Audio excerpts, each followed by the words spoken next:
ज्या घरात पुरुष बाईला रिस्पेक्ट देतो, ज्या घरात बाईला से असतो, मुलं रिस्पेक्ट देतात, ती बाई कुठल्याही प्रकारचं अंगावर हे घेऊ शकते. म्हणजे she can take any problems that come in the way. OTTने प्रचंड इंटरफेअर केलंय.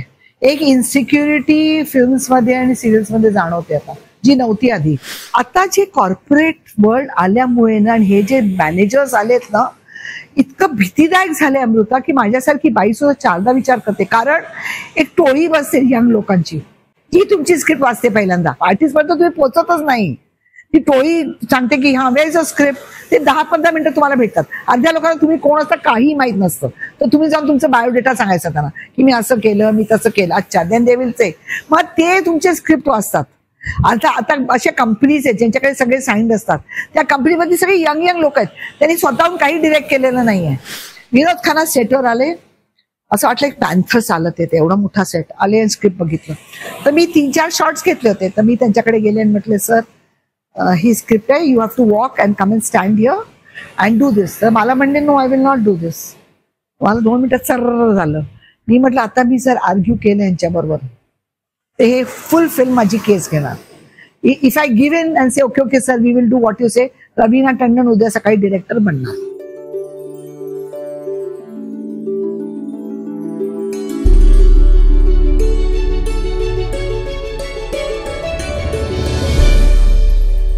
श्रावणी, मला तुझं नाव खूप आवडतं. श्रावणी हे वेगळंच नाव आहे. खरंय, ते श्रावणी. तेच मी त्याच्यावर झालं की श्रावणी आहे, कारण कलकत्त्यामध्ये ब म्हणतात. श्रावणी आहे की श्रावणी. माझं नाव जेव्हा माझ्या मिस्टरांनी लग्नात बदललं, माझं आईकडचं नाव मी जाण, त्यांनी अमृता नाव ठेवलं. आणि अमृता हे नाव इतकं आवडलं सगळ्यांना. त्याच्यानंतर त्याच्या मित्रांची लग्न झाली, सगळ्यांनी त्यांच्या बायकोचं नाव अमृता ठेवलं. ज्यांना मुली झाल्या त्यांनी आपल्या मुलीचं नाव अमृता. पण त्याचं कारण की सुंदरच दिसायला, तर कुठेतरी एक इन्स्पिरेशन झालं असेल त्यांना की मुली झाल्या त्या अमृतासारख्या, त्या सुंदर सोज्वळ अशा. दुसरी गोष्ट मला जी सांगायची ते कॉन्फिडन्स. मला आता सगळीकडे जे म्हणतात यू आर सो कॉन्फिडंट. आणि दुसरा प्रश्न जे तुलाही पडला असेल, because you are a female producer. मला जर शूटिंग झालं, प्रेस मला नेहमी म्हणायचं की तुम्ही दोघं नवरा बायको आहात.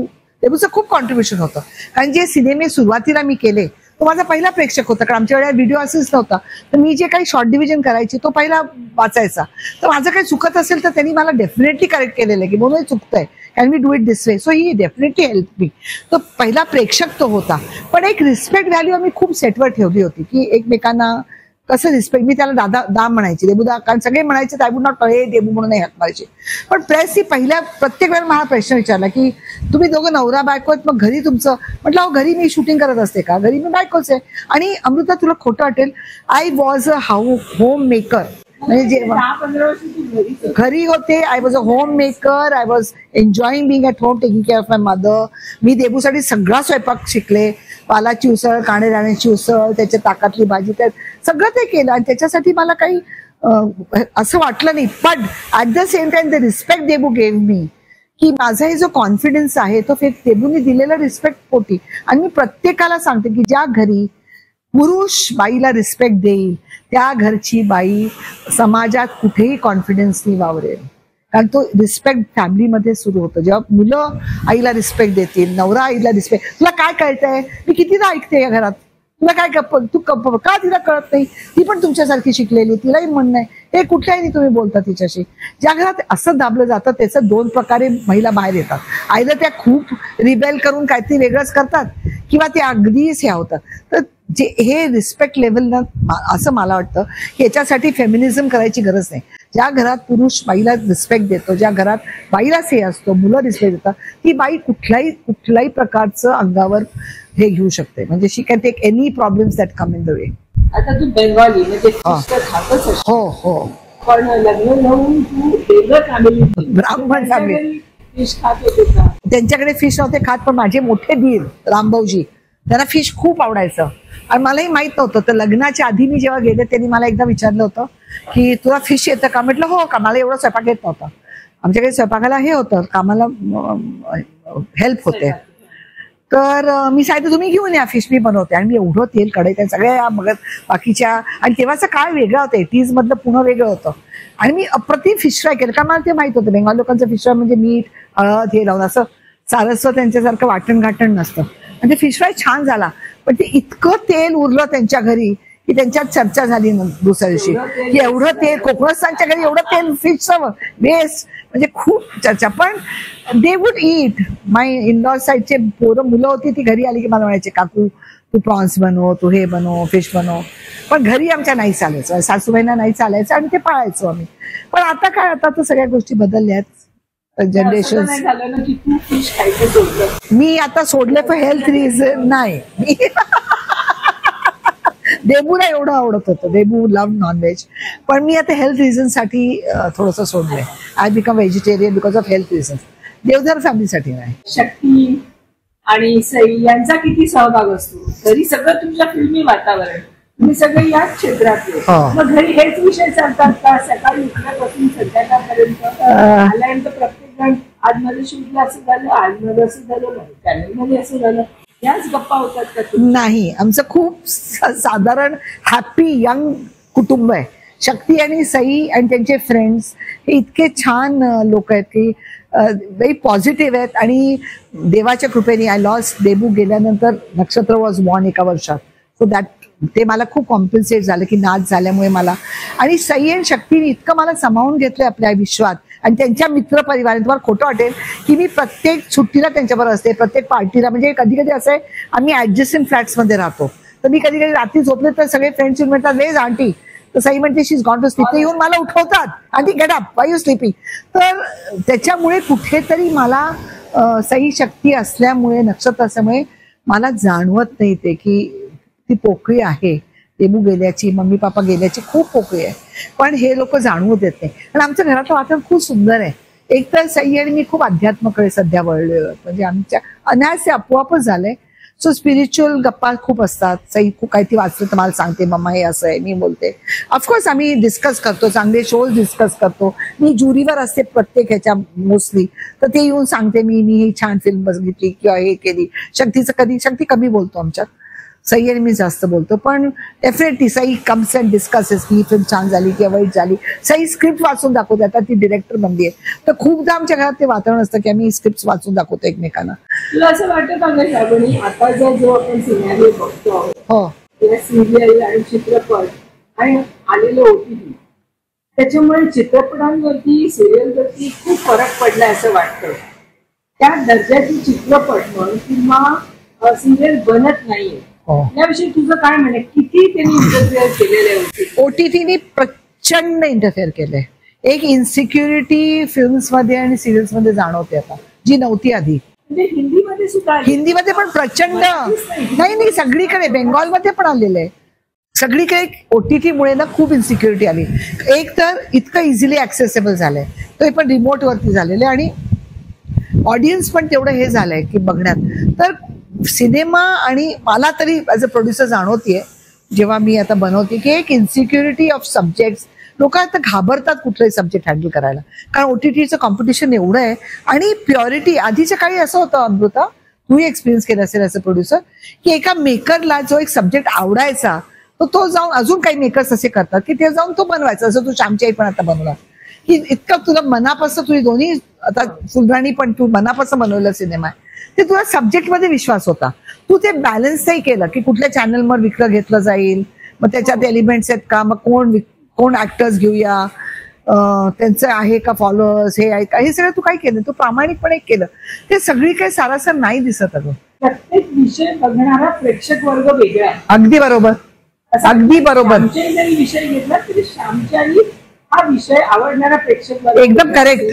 फुलराणी थोडा हलका फुलका, एकदम करेक्ट, त्याचा प्रेक्षक एकदम करेक्ट. परंतु आता हा जेव्हा सडन शॉक असतो जेव्हा तू ॲनिमल सिनेमा किंवा आता जे दुसरे, अगदी बरोबर आहे. सिनेमा हे चालेल, म्हणजे लोकांना हे आवडतं. यंगस्टर्सना काय आवडेल सांगता येत नाही. आणि सॅड पार्ट इज म्हणजे अमृता मी इंडस्ट्री बघितली आहे, म्हणजे बनतच नाही क्लासिक सोड. आणि मी दोन गोष्टी सांगेन की मी जेव्हा लहान होते तेव्हा आमच्याकडे दुर्गा पूजामध्ये ब्लॅक अँड व्हाईट चित्रपट यायचे. त्या उत्तम कुमार, शर्मिला टेगोर, अपर्णा सेन, म्हणजे मृणालदांची फिल्म, सत्यजित रेची फिल्म, हे बघून मी मोठी झालेली. ऋतिक घटक. तर एक सिनेमाबद्दल आकर्षण, की उत्तम कुमार सारखा रोमॅन्टिक हिरो, मी म्हणेन Shahrukh Khan is also not close to Uttam Kumar. आमच्या बेंगॉलीसाठी उत्तम म्हणाले सत्यजित रे, अपर्णा सेन यांचं तुझ्या आयुष्यावर किंवा तू काम करत असताना त्यांचा काय प्रभाव पडला? प्रचंड प्रभाव. काम करत असतानाही लहानपणापासून पडलाय. कारण दुर्गा पूजामध्ये ब्लॅक अँड व्हाईट चित्रपट दाखवले जायचे, तर रात्री जागून आम्ही बघायचो. आणि त्याचा इतका कुठेतरी प्रभाव पडलेला आहे की आज पण कुठेतरी तो खूप डीप डाऊन आपल्याला सांगता येते, पण आतमध्ये कुठेतरी तुमचा एक खोल माइट बी. जे सिनेमे मी बनवले आणि त्याला जे रेकग्निशन मिळालं त्याचं ते एक्सपोजर टू गुड सिनेमा होताच की, या सगळ्यांचा वाटा होताच. बिमल रॉयचे फिल्म्स कुठेतरी आपण त्यांच्या क्लोज नाही आहोत, पण कुठेतरी आपण प्रयत्न करतो की त्या टाईपचे सिनेमे वेगळे करावेत. आणि ते आजकाल थोडंसं मला ना, मी इंडस्ट्री जी बदललेली बघितली. मी जेव्हा सिलसिला प्यार का केला 97 मध्ये, तेव्हा आर्टिस्ट अप्रोचेबल होते. सलमान, अक्षय कुमार, मला किस्सा सांगायचा आहे. Salman was a very close buddy. म्हणजे देव मला विचारायचं तू त्याच्यावर काय एवढं गप्पा मारते, कारण मी स्क्रिप्टवर एक काम करत होतो. सनी देओलच्या तिकडे दे हॅड साईन मी. असं कुठला स्टार नव्हतं ज्याच्या घरी मी गेले नव्हते. माधुरीचं तर आमच्या घरी येणं जाणंच होतं, पाठीमागेच राहायचे. पण अक्षय कुमारच्या सेटवरचा किस्सा सांगते मी. तेव्हा मी गेलो तर सेटवर अक्षय आला, मला म्हणले आप सेट पर क्यों आए हो? तो आई सेड बाली ने मुझे कहा आपको सेट पर आके मिलने. ही सेड नहीं आप घर पे आओ, don't come and sit on the sets. तो you come and have breakfast with me tomorrow. I said, I go everywhere with my husband. Can I get Debu and come? तर ते म्हणजे yes, he said come home. आणि I remember तेव्हा तो शास्त्रीनगर मध्ये राहायचा. I had breakfast with him. आणि त्यांनी घर दाखवलं होतं, वडिलांची खुर्ची. सलमान कितीदा डब्बा आणलेला फोन यायचा, प्रसाद म्हणून माझा असिस्टंट होता त्याला, की वेअर इज युअर ताई, सेंड पॉट फिश. आणि मी मेहबूब स्टुडिओमध्ये जाऊन I fish with him. Artist Tabu मला परवा भेटली होती. She gave me hug and she said where are you have disappeared. पण तेव्हा आर्टिस्ट अप्रोचेबल येते. इंडस्ट्री प्रोड्युसर, प्राणलाल मेहता सारखे प्रोड्युसर होते, NNCP सारखे प्रोड्युसर होते.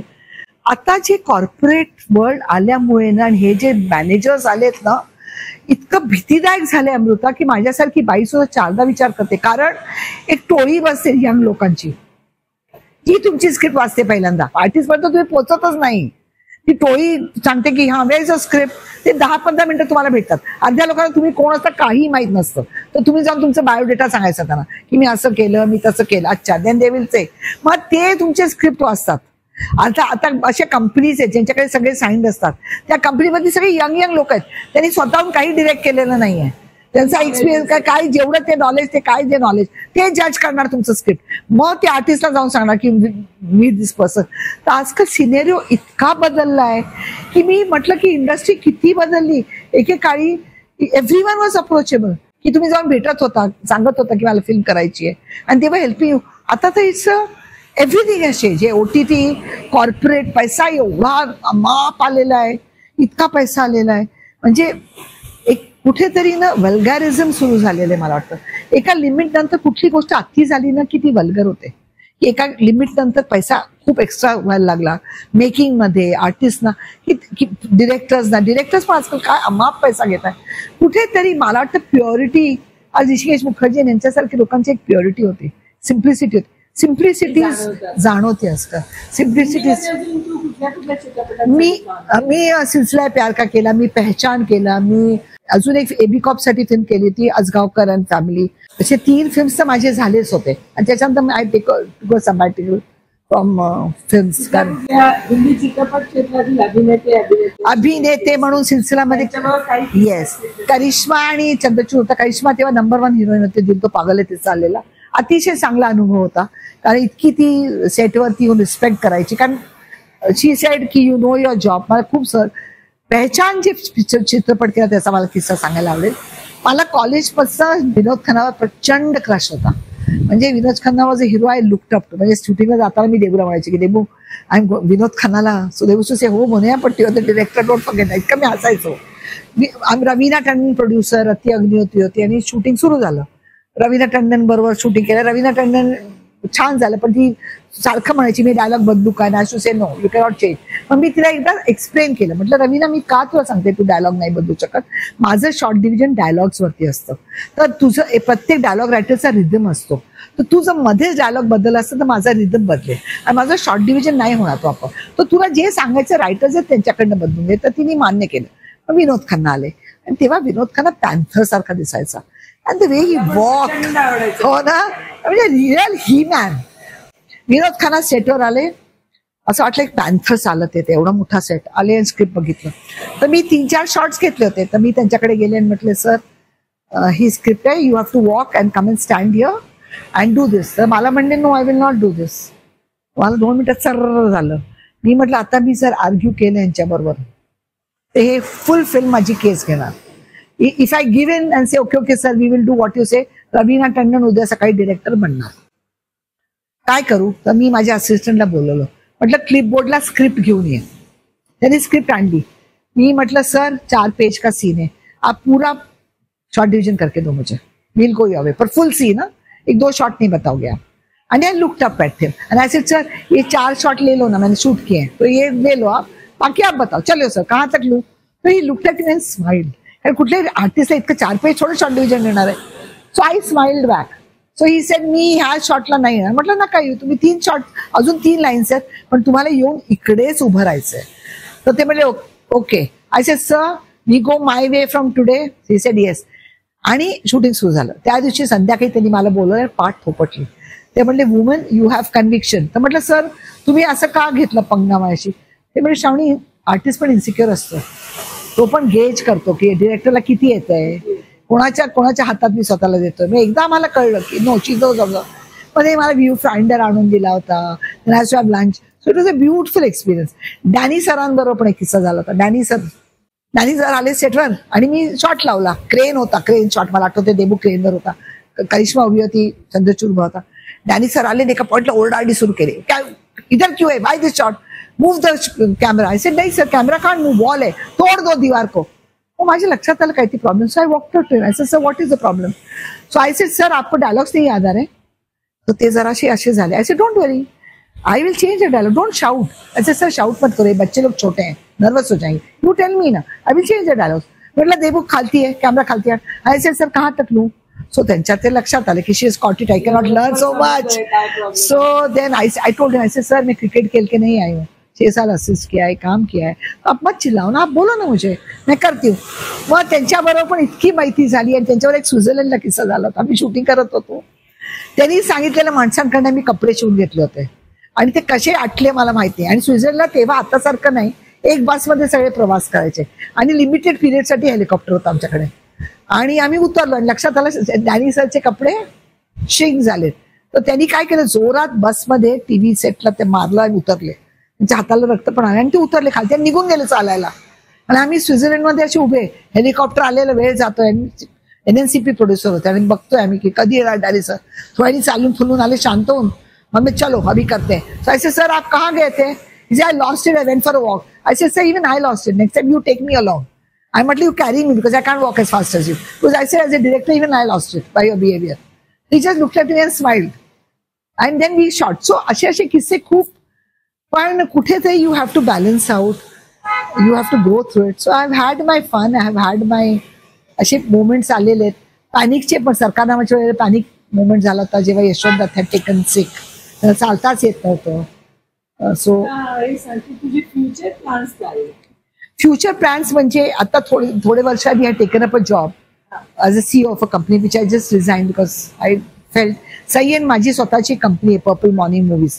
आम्ही 2 सिरियल्स आता कलर्स मराठीसाठी, पर्पल मॉर्निंग मूव्हीज. त्याच्यात सईनी बरेचसे शॉर्ट फिल्म्स केले, त्याच्यात तिला इंटरनॅशनल अवॉर्ड्स मिळालेत. आणि 2 सिरियल्स आम्ही प्रोड्यूस केले आता कलर्स मराठीसाठी. तर आता मला पर्पल मॉर्निंग मूव्हीज वरतीच आम्ही आता पिच केलेले आहेत नेटफ्लिक्सला, अमेझॉनला.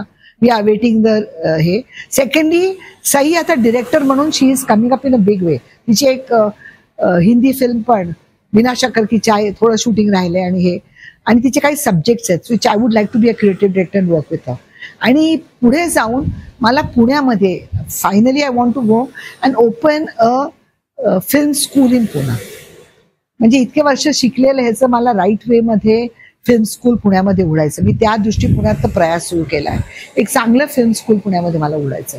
That will be my future. 1-2 script माझे रेडी आहेत. कभी नीम नीम कभी शहद शहद, it's a divorce daughter in law and widow mother in law story. आणि एक फालुदा म्हणून स्टोरी जी आता अमेझॉनला मी सबमिट केली. हे 2 फिल्म्स मला करायचे, तर बाकी फिल्म स्कूल मला काढायचं. माझे अनेक मित्र मैत्रिणी आहेत की ज्यांना चित्रपट क्षेत्रात यायचे, त्यांना सिनेमासाठी फायनान्स द्यायचंय, काही जणांना प्रोड्युसर बनायचंय, काही जणांना डिरेक्टर बनायचंय. तर मला वाटतं आजची जर मुलाखत सगळ्यांनी ऐकली तर नक्कीच त्यांना खूप त्याचा फायदा होणार आहे, त्याचं मार्गदर्शन होणार आहे. तू जी इतकी छान माहिती दिली सिरियलच्या बद्दल, चित्रपटाबद्दल, त्याबद्दल खरंच तुझे आभार.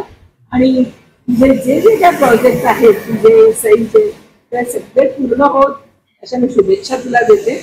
मला 2-3 गोष्टी येतात फक्त सांगायच्यात अमृता.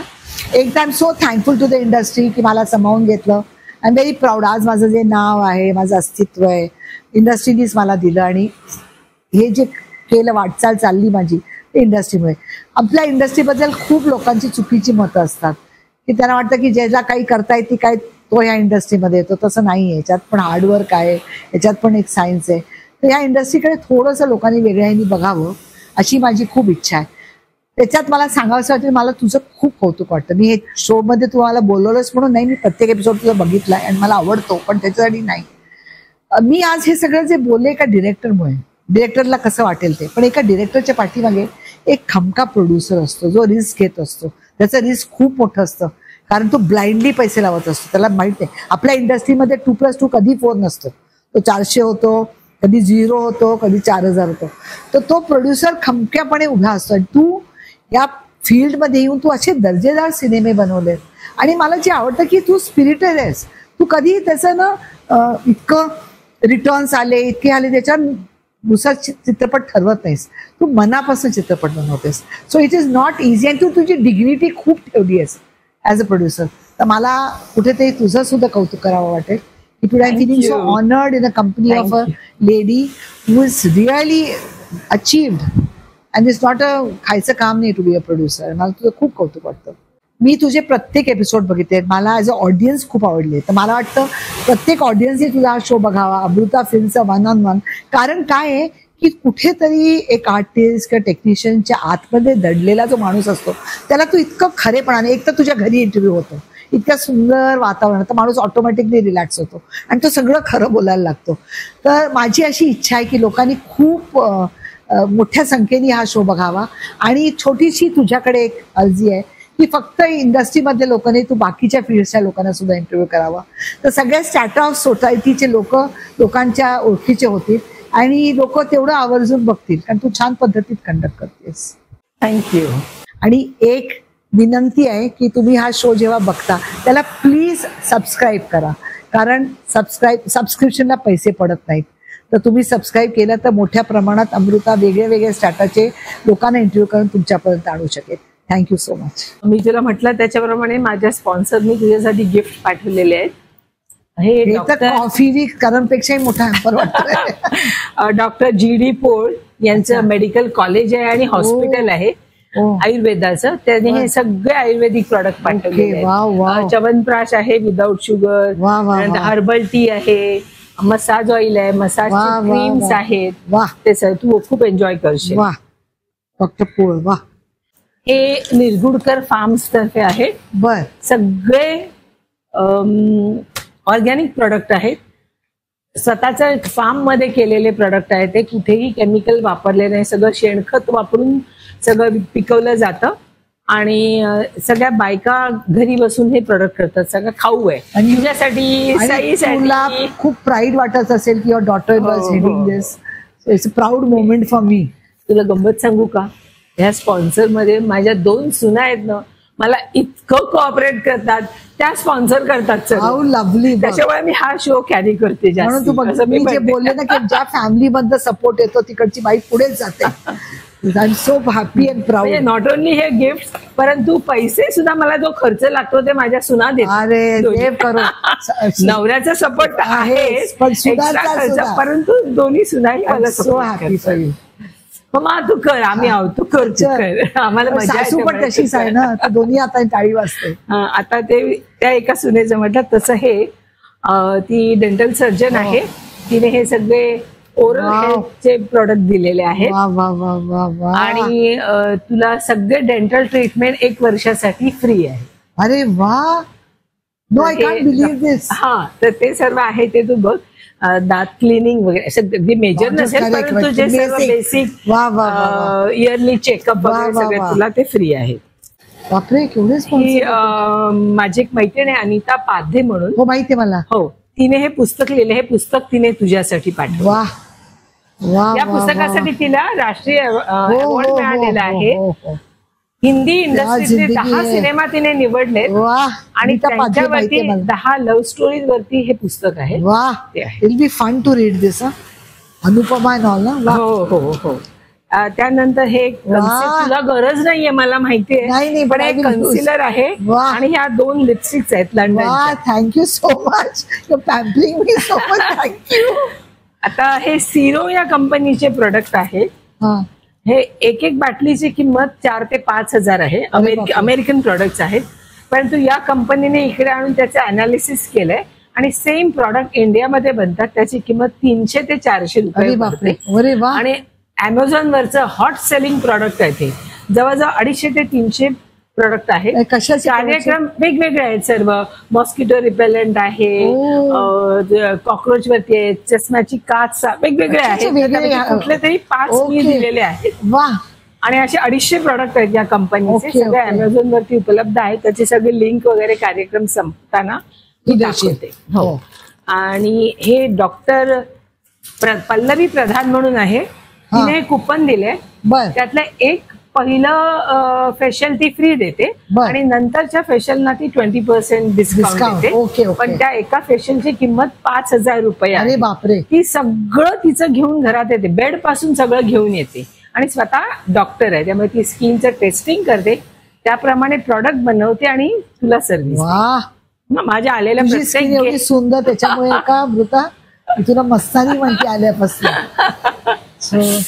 तर बऱ्याच माझ्याकडच्या आलेल्या गेस्टना तिने फेशियल केलेलं. Thank you so much. Thank you. I hope तू सगळं एन्जॉय केली. खूप एन्जॉय केलं. थँक्यू. रिसॉर्ट मध्ये आल्यासारखं वाटलं. Thanks to your lovely team, both of you. आणि अगदी पहिल्या एपिसोड पासून माझ्या बरोबर आहे. मला खूप आनंद झाला तुम्हाला दोघांना भेटून. हा कार्तिक अगदी माझ्या पहिल्या एपिसोड पासून माझ्या बरोबर आहे. हा मिहीर आपण माझ्या पहिला. गणेश ये. Wishing all the best. खूप छान टीम आहे तुमची. अमोल गुडे. ही सगळी माझी टीम आहे जी माझ्या अमोल गुडे गेला. असं फोटोग्राफ शूट घेणार त्याच्या स्क्रीन वरती जर एक असा फोटोग्राफ येतो ना. हो हो, नक्की. याला तर मी हनुमान म्हणते. गणेश म्हणून. गणेश आणि वा वा वा वा. आणि त्या लक्ष्मीमध्ये सो हॅपी. खूप आनंद झाला. तू आलीस. खूप आनंद झाला मला. आता पुन्हा गप्पा मारूया. असं इंटरव्ह्यू वाटलाच नाही अगं. असं येऊन बोलतो आपण असं वाटलं. Thank you. Thank you so much. Thank you.